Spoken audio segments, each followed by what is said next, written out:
So this work that Tam and I are presenting actually is the work of many individuals within biology, chemical engineering, the Center for Biomedical Innovation, and the Koch.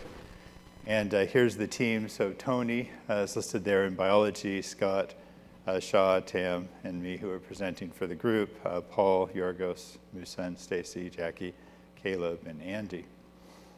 And that's basically our group. And so we've been doing a series of work in the viral vector space, and this is some of that work we're presenting today. All funded, this part's funded by FDA. So conventional RAAV production workflow results in a high ratio of empty capsid in crude harvest. And so the factories, of course, are cells. You can see them in the bioreactor there, and you add some plasmids to them. And then, hopefully what comes out is AAV. Now, there's a variety of ratios, but it's quite common to have ratios of full to empty. So the full is shown up there on the left in the little part of the pie, so on the order of 5 to 30%, and then you get a lot of empties. And it's been reported 70 to as much as 95% empties. And that's not so great because those aren't providing a payload for your gene therapy. And so what we'll talk about is actually the use of mechanistic models. And so normally in this space, everybody would be applying just data-driven type models. So that'd be the bottom of this pyramid. Sometimes they call this the knowledge pyramid. This one we got from the World Health Organization. And they'd be sort of at the bottom of the pyramid and doing a lot of experiments, a lot of trial and error. And maybe they're doing some factorial design to try to optimize. So we took a very different approach here, which is we just took the literature and wrote down mechanistic model. It was the first mechanistic model, actually, for triple transfection AAV. And from that model, we went ahead and made predictions by analyzing the model and then designed experiments and then significantly increased the ratio of full to empty capsids. And so that's basically what the talk is going to be about today. So what I'll do is I'll hand this over now to the expert. So the lead graduate student on the project who will continue to discuss about the mechanistic model that we developed and its application for increasing the ratio of full to empty capsids. So thanks for Braatz for the introduction. So I'm going to introduce and walk you through how we went about constructing the first model for AAV manufacturing using this mechanistic model. So we constructed the first of its kind model for production of RAV via triple transfection. And we used knowledge from virology, cell biology, and process dynamics. And we utilized experimental data that we generate ourselves and also leverage from literature data to make sure that we're less biased in that aspect to estimate these model parameters. And with those data, we guide experiments and use experiment to iteratively improve upon the developed model. So we expect that the analysis from this mechanistic model will review the trajectory and the bottlenecks of RAV production and improve our capabilities for process designs. So how do we do it? So we scout through literature and found that there are actually models for plasmid delivery into the cells for the plasmid into the cell nucleus so that we can start gene expression. But for the process of 3 plasmids at the same time and how these plasmids gene expression come about to make your final products, capsids and full capsids, have not yet been modeled. So we adapted a single transfection model and extended to triple transfection, hypothesizing that all 3 plasmids have the same delivery kinetics. So in the next step, we build a recombinant viral vector production network by adapting the knowledge from wild-type AAV synthesis and constructing a viral production network from the 3 plasmids once they're successfully delivered to the nucleus. So the model includes elementary reactions that describe major kinetic events where you have the rep protein synthesis, the viral DNA, and the viral proteins that are the building blocks of the capsids and how they are assembled and the viral DNA are packaged in the nucleus and secreted out of the nucleus. So one notable difference between the empty capsid and full capsid is that they can only be packaged in the nucleus because they parvovirus, and once they are secreted out of the nucleus, they will be empty capsid and they result in the product impurity that we ultimately don't want. So we leveraged single transfection data from the literature to estimate delivery kinetic parameters. So on the left-hand side figure, you see that our model was able to capture the dynamics of cellular plasmid content over time. And on the right-hand side is a prediction of the plasmid content in the nucleus. So it showed that our model was able to predict the quantity of nuclear plasmid. And next, we estimated viral production parameters using data from our in-house experiments. So in this space, we deal with small data and not well-characterized process. So approach was different. So we characterized samples for each of the time point in the process. So we measured and we characterized the samples in terms of total quantity of capsids over time, number of full capsids over time, and also quantity of all viral DNA species over time. And this would include the vector plasmid, like the AAV vector gene of interest plasmids, the replicated VNA, and also encapsulated VNA that are inside the full capsid. So on the left-hand side, we see the total replicated DNA and that in plaque, and the red indicates the DNA that are actually encapsulated in the capsid. And you see that at the first 24 hours, most of the replicated DNA is actually in the capsids. However, as time goes on, you see that there's a lot of DNA that are produced, but they're not encapsulated at all in the capsids. So that intuitions led us to think that perhaps it's the capsid production that is limiting. And you can see that showed on the right-hand side figure that over the first 24 hours, the capsid dynamic production happened, most of it in this phase.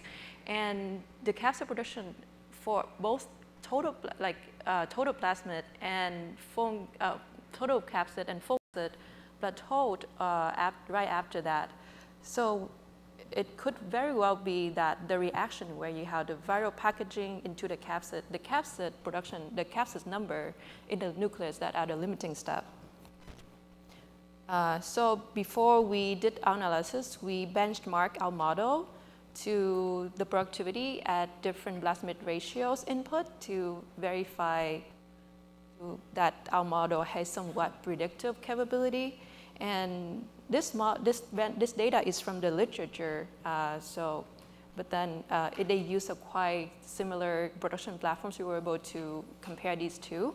And then you could see that for the very standard baseline case where you have three plasmids at the constant, at the same ratio, molar ratio.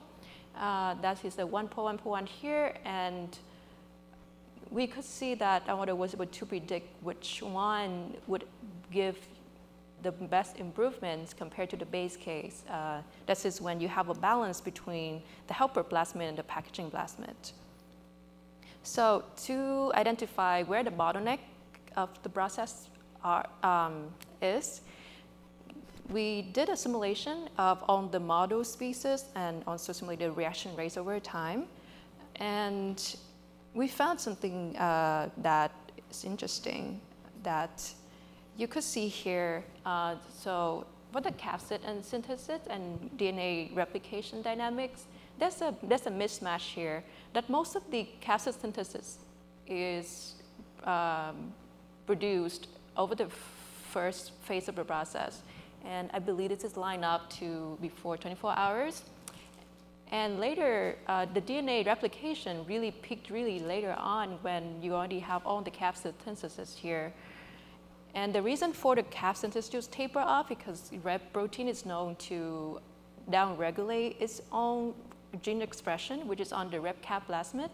And we have like way fewer available free rep packaging plasmid to produce capsid later on. So the results suggest that capsid production at a later time phase is the limiting step, and that extending the capsid production timeline could improve the full and empty capsid ratio, and we could have more full capsids at a later phase. So with that in mind, we designed a kind of an unconventional way to produce capsid using plasmid transfection. So the conventional transit transfection method involves dosing the culture with plasmid only once at the beginning of the culture.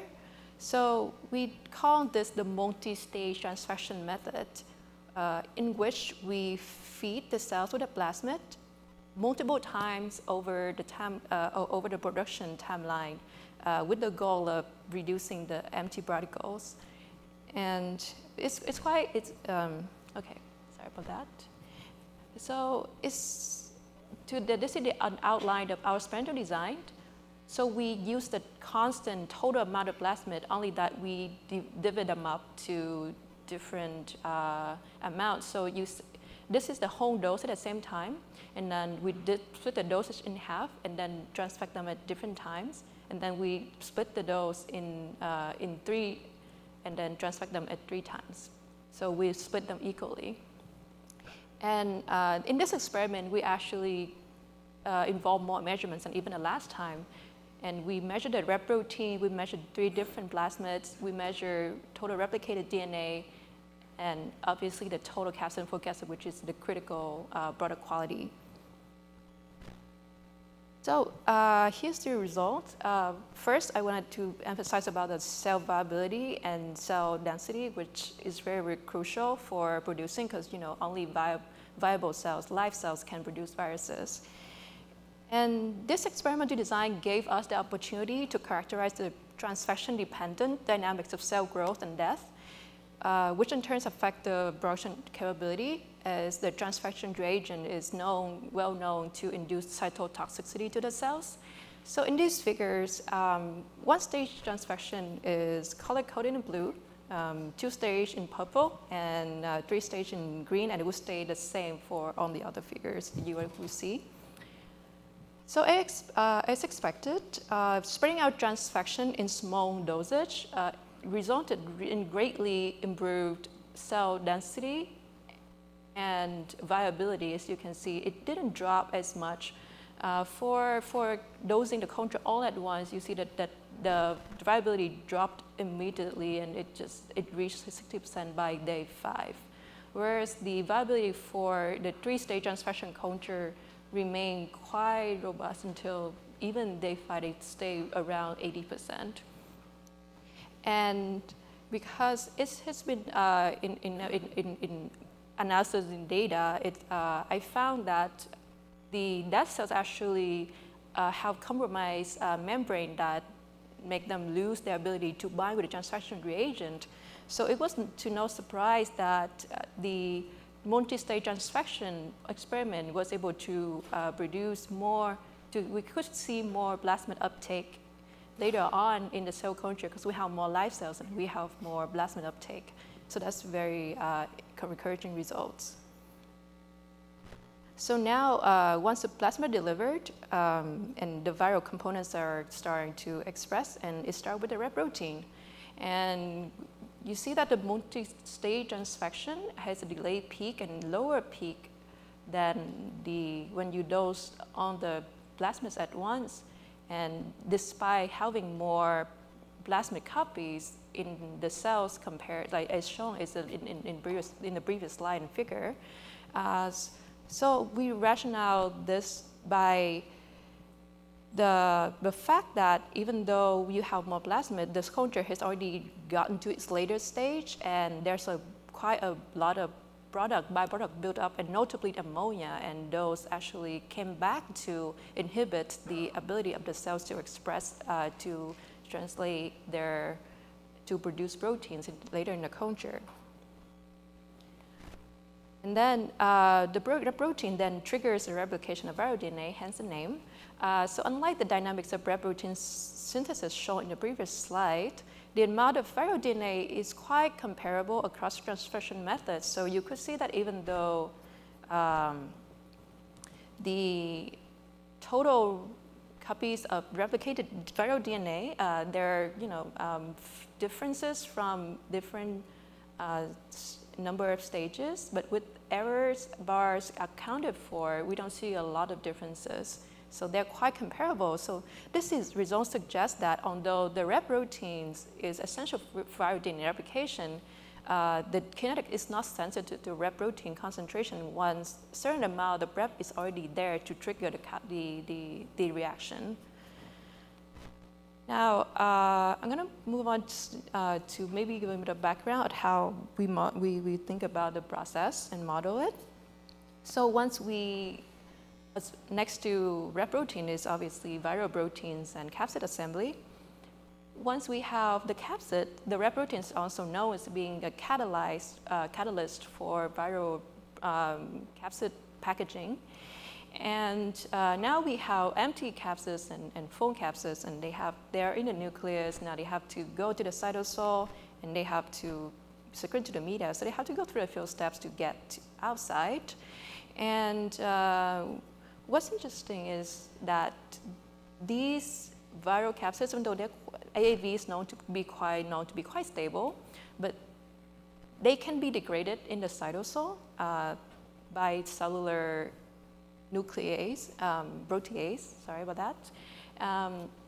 So the longer they stay in the cells, the more prone to degradation that they could be. So in our experiment, we measure the number of total capsids, the number of foam capsids, and also the number of secreted capsid.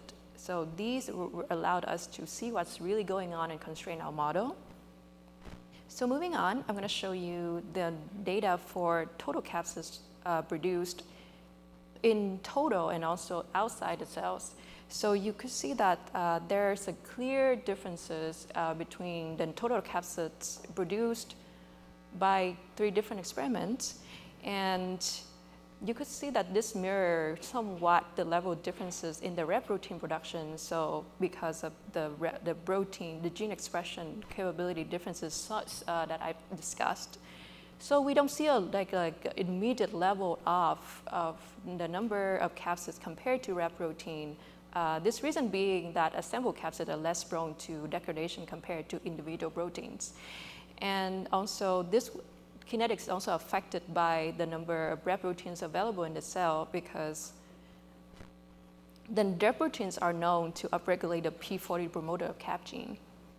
And you could see that there's a clear, visible decline in total capsid being produced. So this is, would point back to my point that assembled capsid can degrade.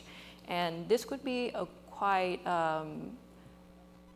valuable and indicate when we should harvest our products, because industry that has some questions about how long you should run the batch for, and I think this is quite indicative of batch optimization and operation optimization.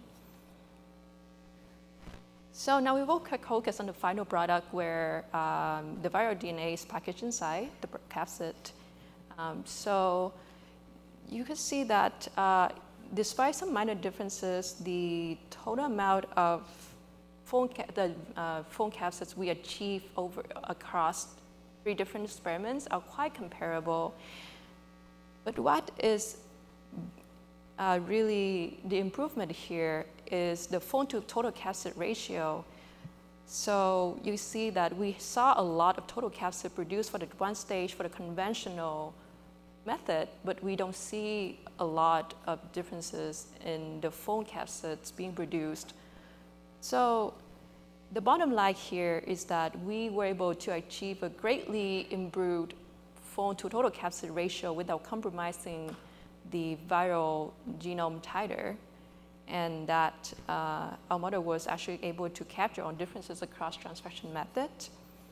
And that brings me to the conclusion that we developed a mechanistic model that captures RAV production dynamic changes across 1-stage transfection or even 3-stage transfer methods. And we did design and demonstrated that a novel and unconventional way to do transfection that actually improve foam to total capsid ratio in harvest without compromising the viral genome titer. And this would pave way for the improvement of viral product quality, not just in terms of optimization, but in different ways that we can play around with transfection to really leverage the bottleneck that's impeding the process and industry. And with that, I'd like to thank you for your attention, and I'll take any question.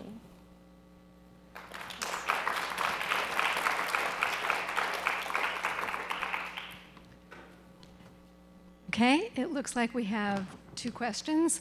I'll read them aloud so our live stream audience can hear.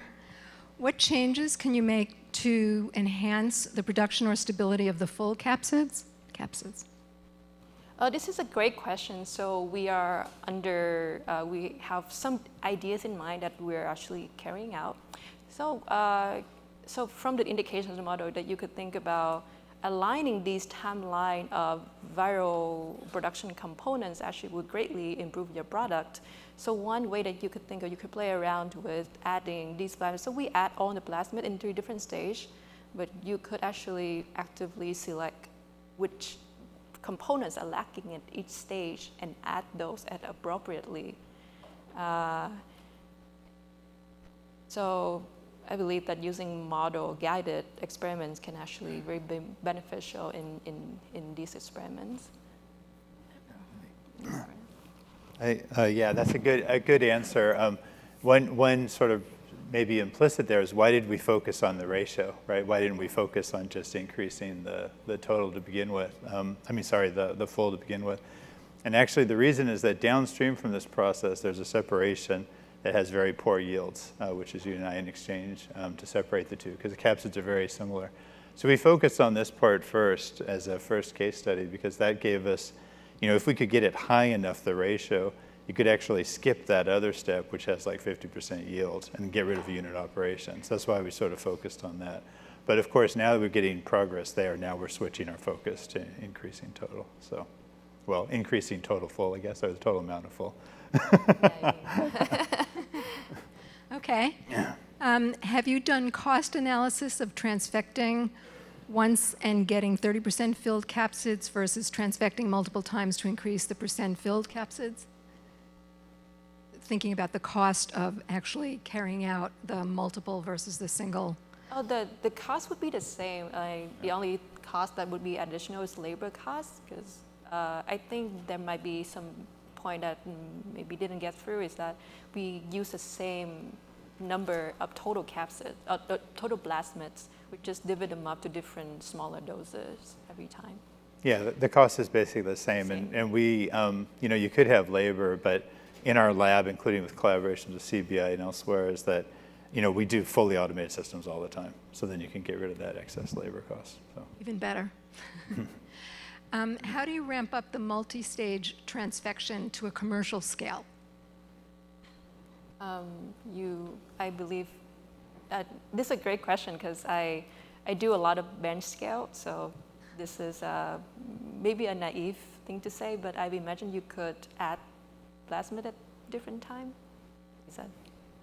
I imagine that would do the same thing we did, basically. Do it at a larger scale. Yeah. So.